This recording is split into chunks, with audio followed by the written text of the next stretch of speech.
Hello everyone, welcome and welcome back to my channel. तो आज मैं आपके साथ अपने historical Wangchun fan fiction love on the edge का 4th पार्ट शेयर करने जा रही हूँ। अगर अच्छा लगे तो प्लीज़ लाइक कमेंट शेयर ज़रूर करिएगा और चैनल को भी सब्सक्राइब ज़रूर कर लें। तो चलिए पार्ट स्टार्ट करते हैं।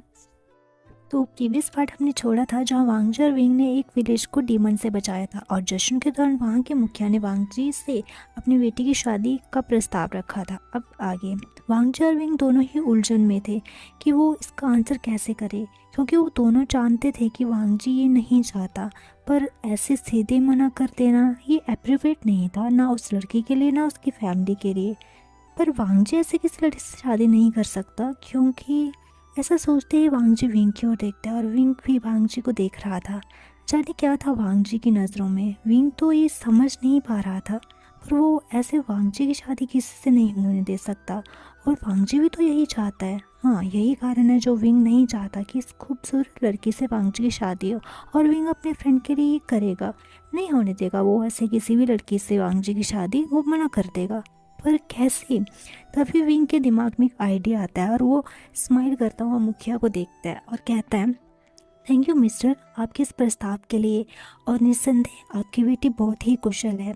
इनका लाइफ पार्टनर जो भी बनेगा वो बहुत ही लकी पर्सन होगा, पर हमें माफ़ करना, लंजा आपकी बेटी से शादी नहीं कर सकता। तभी मुखिया बोलते हैं, पर क्यों यंग मास्टर? वांगजी को देखता है जो विंग को ही देखे जा रहा था तब से, जब से विंग ने बोलना स्टार्ट किया है। विंग मुखिया की ओर फिर से देखते हुए कहता है, क्योंकि आपकी बेटी अपने लाइफ पार्टनर से जो उम्मीदें रखेंगी वो लंजा पूरी नहीं कर पाएगा। तभी वो लड़की कहती है, मतलब यंग मास्टर? तभी विंग स्माइल करता हुआ उस लड़की को बोलता है, तुम बहुत अच्छी हो और बहुत कुशल, तुम एक ऐसा इंसान डिजर्व करते हो जो तुम्हें प्यार करे और तुम्हें एक लाइफ पार्टनर होने का पूरा हक दे। पर लंजा ऐसा नहीं कर पाएगा क्योंकि वो ऑलरेडी शादीशुदा है। सभी गाँव वाले मिलकर बोलते हैं, क्या?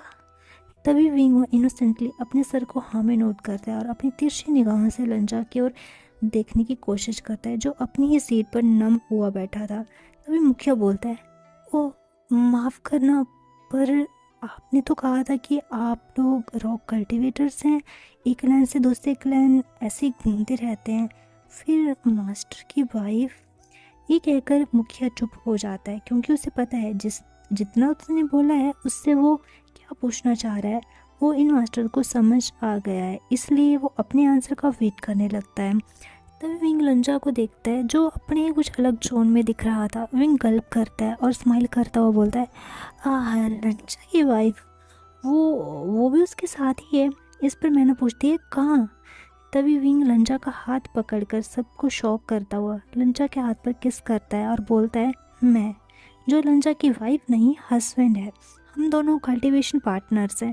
वो उठकर मैना के पास जाता है जो कि शॉक में खड़ी हुई थी और वो कहता है, और मैं और लंजा एक दूसरे से बहुत प्यार करते हैं, एक दूसरे के बिना एक पल भी नहीं रह सकते।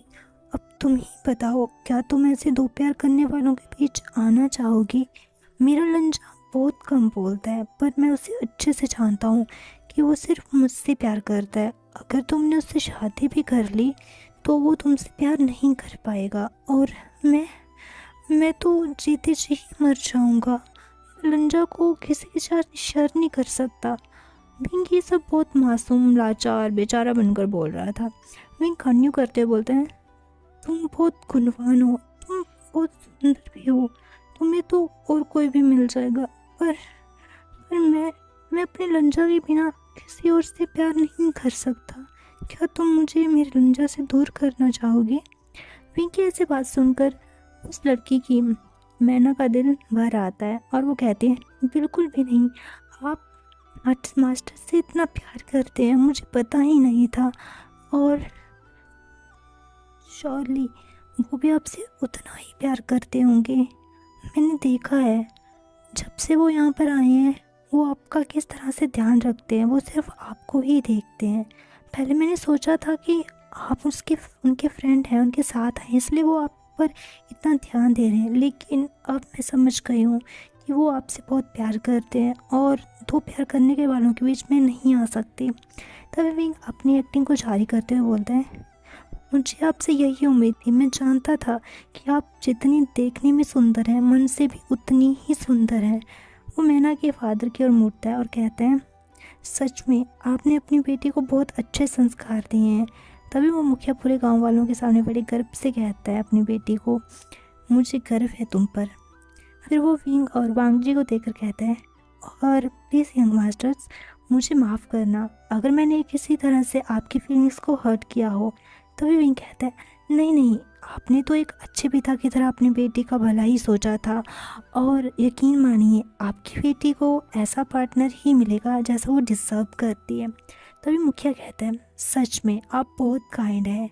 यंग मास्टर निस्संदेह आपसे बहुत प्यार करते होंगे, क्योंकि इतना काइंड और इतना बहादुर आप दोनों एक दूसरे को डिज़र्व करते हैं। आप दोनों ही एक दूसरे के लिए बने हैं। आप और हमारी ब्लेसिंग्स हैं कि आप लोग ज़िंदगी भर ऐसे ही एक दूसरे के साथ रहें। विंग वांगचू देखता है जिसके चेहरे पर अभी कोई भी उसे रिएक्शन दिख नहीं रहा था, पर विंग जानता है कि आज लंजा का शांत चेहरा एक बड़े तूफान को रोके हुए है जो कभी भी विंग की दुनिया को हिला सकता है। विंग गल्प करता है और एक ऑकवर्ड स्माइल देता हुआ उस मुखिया का शुक्रिया अदा करता है और वांगची के पास जाकर बैठ जाता है और ये ट्राई करता है समझने के कि आखिरकार वांगची के मन में अब चल क्या रहा है। तभी कुछ लोग उन्हें ड्रिंक सर्व करते हैं जिसे विंग नॉन स्टॉप पीने लगते हैं और खुद को दिलासा देते हुए कहता है कि वांगजी उसे कुछ नहीं करेगा। सभी नॉर्मली फंक्शन को एंजॉय कर रहे थे। फंक्शन के बाद सब सोने के लिए चले जाते हैं। तभी विंग और वांगजी के पास कुछ लड़कियां आती हैं जो उन्हें उनके रूम तक ले जाती हैं। उनके रूम के डोर तक पहुंचने के बाद वो ग्रीट करके अंदर जा ही रहे होते हैं, तभी मैना विंग को बुलाती है। वांगजी एक नज़र उन दोनों को देखता है और अंदर चला जाता है। विंग मैना से कहता है, आपको मुझसे कुछ काम था?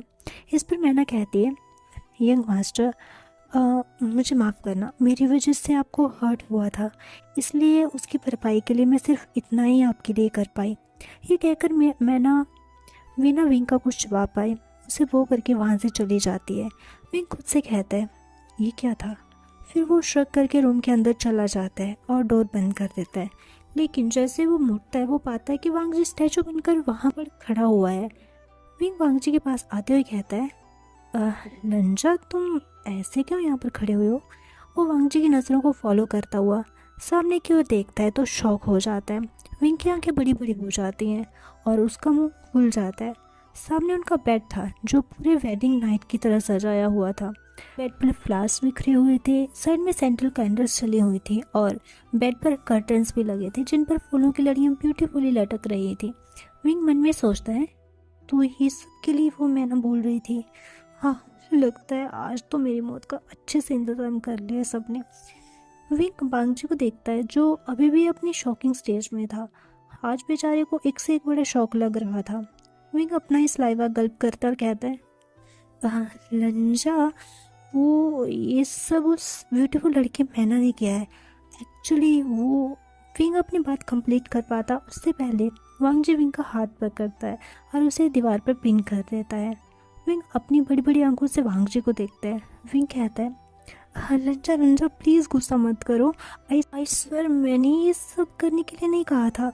उसने ये सब इसलिए किया क्योंकि उसे लग रहा था कि मेरी फीलिंग्स को उसने हर्ट कर दिया और एज अ अपोलॉजी उसने ये सब किया।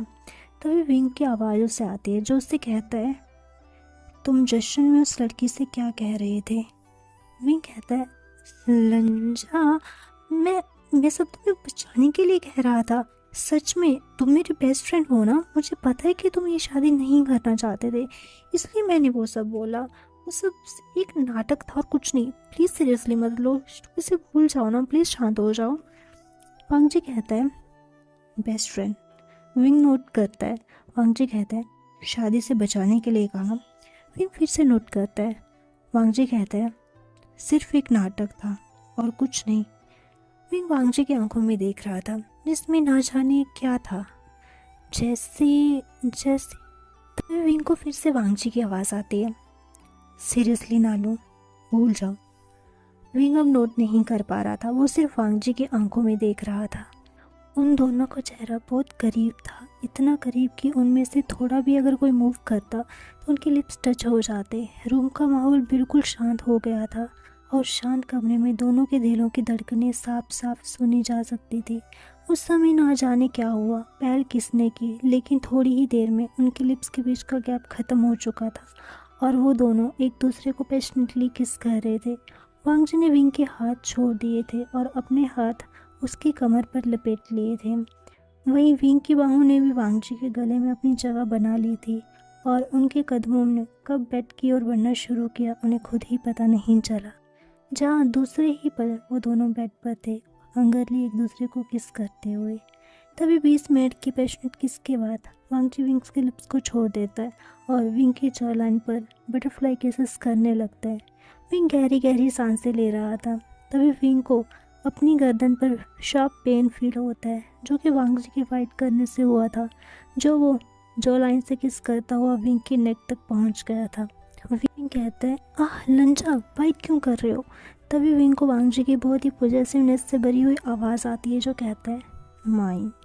ऐसा है कि वो विंग के गले के वाइट मार्क को लिख करता है और शक करता है। विंग के मुंह से एक मौन निकल आती है, जिसे सुनकर खुद विंग शॉक हो जाता है और खुद में बड़बड़ाता है, ये ऐसी कैसे मैं आवाज़ निकाल सकता हूँ। तभी विंग वांग जी को देखता है, जो विंग के गले को किस करते करते ही सो चुका था। विंग डिसबिलीव होकर वांग जी को देखता है, फिर वो खुद पर ध्यान देता है तो उसकी आंखें बड़ी बड़ी हो जाती हैं। वो सोचता है, क्या क्या मैं वांग जी की किस करने से टर्न ऑन हो गया हूँ? वो खुद में बहुत हैरान था, पर उसे वांग जी का किस याद आता है तो वो अपने लिप्स को लिक कर लेता है और उस किस को सोचते सोचते वो खुद कब सो जाता है उसे पता ही नहीं चलता। आखिरकार उसने इतनी सारी ड्रिंक जो की हुई थी तो वो नशा उसे कब सुला देता है वो खुद नहीं जानता। पर अभी दुनिया के दो सबसे खूबसूरत शख्स एक दूसरे की बाहों में बहुत आराम से सो रहे थे, लेकिन उनकी नींद पर खलल डालने के लिए सूरज अब उग चुका था। उसी के साथ उठ चुके थे हमारे विंग, जो कि दरवाजे पर नॉक होने के कारण जाग गए थे। विंग अपनी आंखें खोलता है और अपना हाथ अपने सिर पर मलता हुआ उठने की कोशिश करता है और देखता है कि उसे किसी ने कसकर पकड़ा हुआ है। वो जब उस पर्सन को देखता है तो उसकी आंखें बड़ी बड़ी हो जाती हैं और कल रात की सारी बातें एक रील की तरह उसके दिमाग में चलने लगती हैं। तभी उसे फिर से दरवाजे पर नोक सुनाई देती है तो वो उठकर दरवाज़ा खोलता है। सामने एक लड़की खड़ी हुई थी, जो विंग को देखकर शर्मा जाती है और कहती है कि खाना तैयार है यंग मास्टर, आप रेडी होकर आ जाएं। और वो वहाँ से भाग जाते हैं बिना विंग के रिप्लाई पाए। विंग उसे देखकर सोचता है, इससे क्या हुआ? फिर वो दरवाज़ा बंद करता है और बेड की ओर देखता है, जहाँ मोस्ट हैंडसम प्रिंस सोया हुआ था। विंग की फेस पर स्माइल आ जाती है, जो कि थोड़ी देर में गायब भी हो जाती है। विंग कहता है, लंजा तो बहुत जल्दी उठ जाता है, लेकिन आज वो इतनी देर तक क्यों सोया हुआ है? विंग वांग जी को उठाता है, जो उठ भी जाता है और उठते ही उसे शौक लगता है कि वो इतनी देर कैसे सो सकता है। वो जल्दी से उठकर फ्रेश होने के लिए चला जाता है। विंग सोचता है कि तब तक वो खाना रूम में ले आता है, पर जैसे वो खाना लेकर आ रहा होता है, ना जाने क्यों सभी लड़कियां औरतें उसे देखकर अजीब सा बिहेव कर रही होती हैं। तभी वहाँ मैना आ जाती है और विंग को ग्रीट करती है, लेकिन वो भी विंग को देखकर थोड़ा शर्मा जाती है। विंग उससे पूछ ही लेता है कि सब उसे देखकर इतना अजीब बिहेव क्यों कर रहे हैं। तभी मैना मुस्कुराती है और कहती है, वो यंग मास्टर, क्योंकि शायद कल आपने मेरी अपॉलॉजी को अच्छे से एक्सेप्ट कर लिया था, इसलिए। ऐसा कह के वो वहाँ से चली जाती है। तभी विंग याद करता है कि अपॉलॉजी से मैना का मतलब क्या था और सारी बात याद करके वो जल्दी से रूम में आ जाता है, जहाँ वांग जी मेडिटेशन कर रहा होता है। खाने को टेबल पर रखकर रूम में लगे मिरर के आगे जाता है और कहता है, ओह शिट। तो ही गाइस, आज के लिए बस इतना ही। मिलते हैं नेक्स्ट पार्ट में, तब तक के लिए bye bye and take care.